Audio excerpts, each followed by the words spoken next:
Hai semua, shalom. Shalom teman-teman yang dikasihi Tuhan.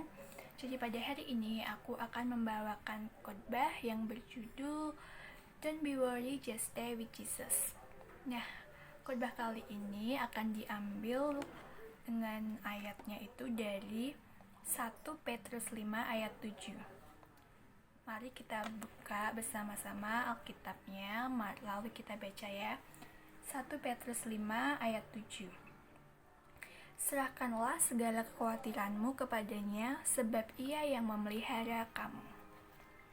Oke, jadi akhir-akhir ini tuh banyak banget orang yang useless sama kehidupannya. Banyak orang-orang yang khawatir sama masa depannya. Dan di lingkunganku juga banyak banget yang mengeluhkan hal yang sama kayak gitu, termasuk teman-teman gitu. Teman-teman aku juga banyak yang cerita tulis kayak mereka tuh benar-benar khawatir tentang masa depan mereka. Apalagi untuk yang kelas 12 ini kan mereka mau masuk ke PTN, dimana di PTN itu ada SNM, ada SBM, dan banyak dari mereka tuh yang khawatir dan takut kalau mereka nggak bisa lolos di kedua tes itu. Nah, sebenarnya hal khawatir itu wajar, ya kan? Dan teman-teman aku pun juga mereka cerita gitu, setiap malam mereka overthinking tentang masa depan mereka, sampai ada yang nangis gitu. Sebenarnya itu benar-benar wajar dan gak apa-apa kalau kalian ngalamin hal tersebut. Tetapi jangan kalian terus-terusin. Jangan kalian terus-terusin. Mending coba bawa diri kalian datang ke Tuhan. Bawa pergumulan yang sedang kalian alamin tuh ke Tuhan. Jangan andalin kekuatan sendiri. Justru di saat kalian benar-benar lagi struggle, di saat kalian benar-benar lagi overthinking, benar-benar gak tahu arah, itu tuh jangan andalin kekuatan diri kita. Jangan cuma nangis gitu. Coba bawa diri kalian datang ke Tuhan, kalian omongin banyak sama Tuhan, sekalian sampein ke Tuhan pergumulannya saat ini sedang kalian rasain gitu. Dan terkadang setelah kalian bawa ke Tuhan pergumulan kalian, setelah kalian berdoa, itu tuh benar-benar langsung rasanya tuh lega banget ya, bener-bener rasanya tuh lega. Dan selanjutnya apa yang kita lakuin setelah kita datang ke Tuhan, kita berdoa ke Tuhan? Apa yang kita lakuin? Apa kita cuma nunggu aja, nunggu mukjizat dari Tuhan, nunggu yang kita doain itu terkabul? Bukan. Setelah kita berdoa, yang kita lakukan adalah action atau perbuatan. Kita jangan cuma nunggu janji Tuhan, tapi kita sendiri itu juga punya kewajiban buat ngejalanin apa yang jadi bagian kita, apa yang jadi tugas kita, itu kan. Apa yang jadi bagianmu itu tuh persiapin dengan segenap hati. Sisanya nanti di ke depan itu adalah bagian dari Tuhan, ya kan? Apa yang jadi bagianmu persiapkan dengan sungguh-sungguh. Nanti hasil akhirnya itu dari Tuhan. Nah, terkadang saat kita ngelakuin perbuatan aja kita juga masih bertanya-tanya, masih kayak khawatir ini bener apa enggak. Terus terkadang di tengah jalan kita bingung, gak tahu arah, ya kan? Nah, sebenarnya kayak gitu tuh wajar, ya kan? Sebagai anak Tuhan, kita bawa ke Tuhan itu bukan mimpi kita. Yang kita serahin ke Tuhan bukan mimpi kita. Saat kita berdoa, itu tuh jangan kalian serahin mimpi kalian, tapi serahin perbuatan kalian. Jadi yang diserahkan ke Tuhan itu bukan mimpi kita, tapi perbuatan kita. Kenapa perbuatan kita yang diserahin? Jadi gini ibaratnya, di saat kamu mau berperang, gak butuhkan, kita langsung minta senapan ke Tuhan. Yang kita butuhkan adalah peluru. Di saat kita punya senapan tapi nggak punya peluru, buat apa, ya kan? Kita nggak punya persiapan sama sekali, ya kan? Kita nggak bisa maju perang kalau tanpa peluru. Bisa-bisa kita udah useless di tengah jalan. Nah, kayak tadi, itu diibaratkan kalau kalian berdoa minta ke Tuhan, itu yang diberkati kalian serahin itu adalah mimpi kalian, tapi kalian gak ada action, gak ada perbuatan, itu percuma. Mending kalian serahin perbuatan kalian ke Tuhan. Tuhan, di saat kalian udah siap, di saat perbuatan kalian udah siap, perbuatan kalian itu diibaratkan kayak di peluru tadi, ya kan? Di saat kalian udah punya peluru, di saat kalian udah siap, Tuhan akan berikan senapan, ya kan? Tuhan akan berikan senapan. Jika kita udah punya keduanya, kita benar-benar siap berperang.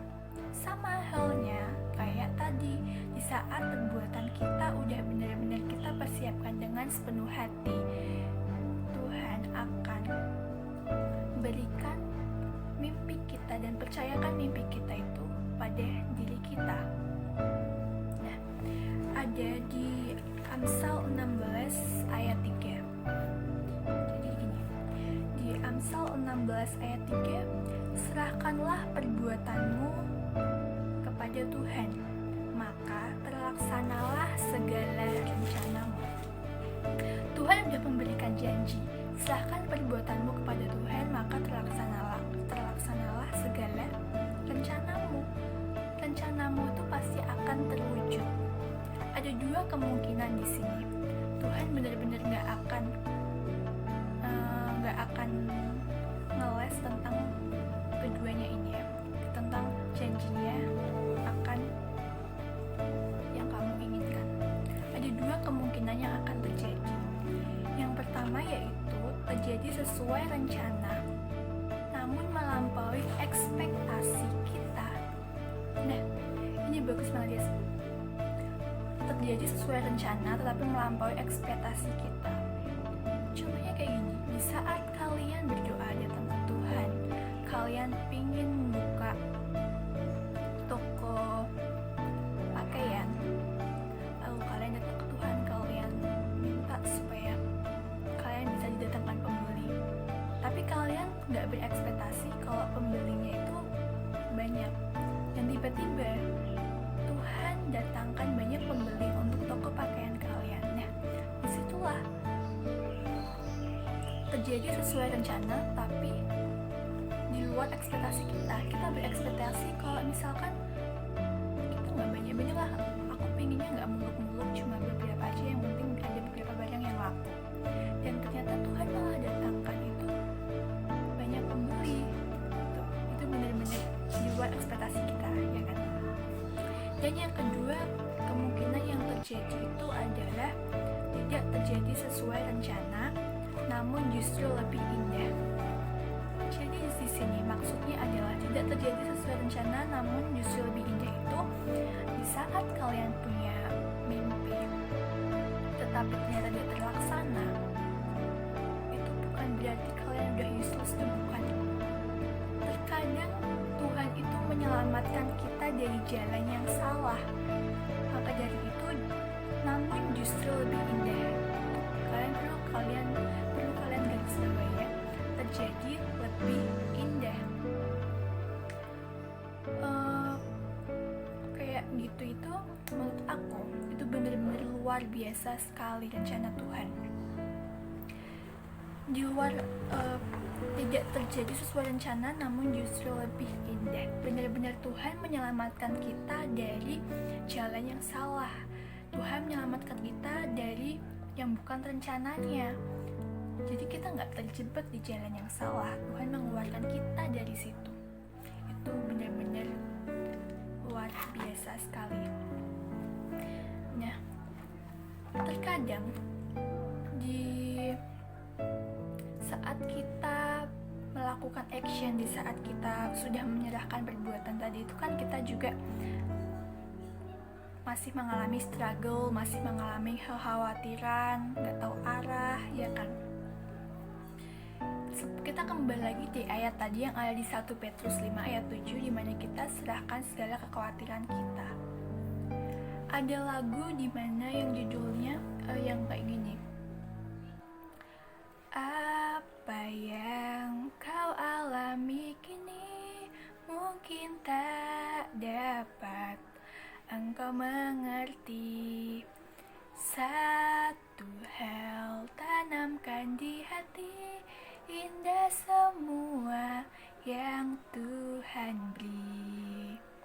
Terus, Tuhanku tak akan memberi ular beracun pada yang minta roti. Cobaan yang engkau alami tak melebihi kekuatanmu. Nah, itu lagu bener-bener yang nyadarin aku kalau misalkan apa yang lagi dialamin, apa yang kalau saat ini kamu lagi susah tuh itu bener-bener sesuai sama kemampuanmu. Jadi kamu jangan khawatir ya. Itu benar-benar udah Tuhan persiapin, udah Tuhan izinkan terjadi buat kita. Itu benar-benar juga udah sesuai porsi kita. Itu juga sama kayak di ayat ini.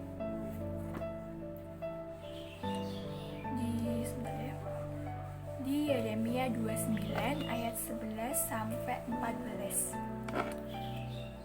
Sebab aku ini mengetahui rancangan-rancangan apa yang ada padaku mengenai kamu. Demikianlah firman Tuhan, yaitu rancangan damai sejahtera dan bukan rancangan kecelakaan, untuk memberikan kepadamu hari depan yang penuh harapan. Dan apabila kamu berseru dan datang untuk berdoa kepadaku, maka aku akan mendengarkan kamu. Apabila kamu mencari aku, kamu akan menemukan aku. Apabila kamu menanyakan aku dengan segenap hati, aku akan memberikan kamu menemukan aku. Demikianlah firman Tuhan. Dan aku akan memulihkan keadaanmu dan akan mengumpulkan kamu dari antara segala bangsa dan dari segala tempat kemana kamu telah kucerai-beraikan. Demikianlah firman Tuhan, dan aku akan mengembalikan kamu ke tempat yang dari mana aku telah membuang kamu. Ada lagi di sini, jadi sebenarnya Tuhan itu udah ngasih kamu clue ya kan, melalui di situ menurut rancangan ya kan. Terus habis itu ada di 1 Korintus 10 ayat 13. Ini sama kayak yang di lagu tadi ya. Pencobaan-pencobaan yang kamu alami ialah pencobaan-pencobaan yang biasa, tidak melebihi kekuatan manusia. Sebab Allah setia, dan karena itu Ia tidak akan membiarkan kamu dicobai melampaui kekuatanmu. Pada waktu kamu dicobai, Ia akan memberikan kepadamu jalan keluar, sehingga kamu dapat menanggungnya. Tuhan tuh benar-benar baik, ya kan? Di saat kita khawatir akan masa depan, Tuhan mengingatkan kita melalui firman-firman-Nya. Maka dari itu kita juga harus sering-sering baca firman Tuhan ya. Di situ kita akan dapat banyak pengertian. Pencobaan-pencobaan yang kamu alami itu gak melebihi kekuatanmu. Di saat kamu khawatir, lalu kamu sudah menyerahkan perbuatanmu tapi kok belum ada hasilnya, tunggu dulu. Jangan terburu-buru. Dan saat kamu mengalami struggle, itu udah sesuai sama kemampuanmu. Tuhan udah nyediain itu semua. Dan pada waktu kamu dicobai, Ia akan memberikan kepadamu jalan keluar, sehingga kamu dapat menanggungnya. Tuhan akan mengiringi langkahmu. Tuhan akan membawa kamu keluar dari masalah itu, dan kamu akan sampai di mana itu adalah tujuanmu. So, buat kalian semua, please banget kalian tuh jangan banyak-banyak khawatir, jangan banyak-banyak overthinking akan masa depan. Semua udah Tuhan sediain, Tuhan punya rencana buat kita semua. Kita juga jangan banyak-banyak nangis. Kita harus lebih banyakin action, kita harus lebih banyakin berusaha daripada kita stuck di kesedihan. Daripada kita stuck di kesedihan, kita bawa pergumulan, kita bawa kesedihan kita itu ke Tuhan, kita datang pada Tuhan. Kita berdoa, kita serahin perbuatan kita kepada Tuhan, dan kedepannya itu adalah sudah rencana dari Tuhan. Kita jangan khawatir, Tuhan udah janji, Tuhan akan sediakan, Tuhan akan berikan apa yang kalian doakan, apa yang kalian inginkan. Oke, jadi semuanya serahkanlah segala kekhawatiranmu kepada Tuhan. Jadi jangan mengandalkan kemampuan sendiri, tapi just stay with Jesus. Oke? Semangat semua, Tuhan Yesus memberkati.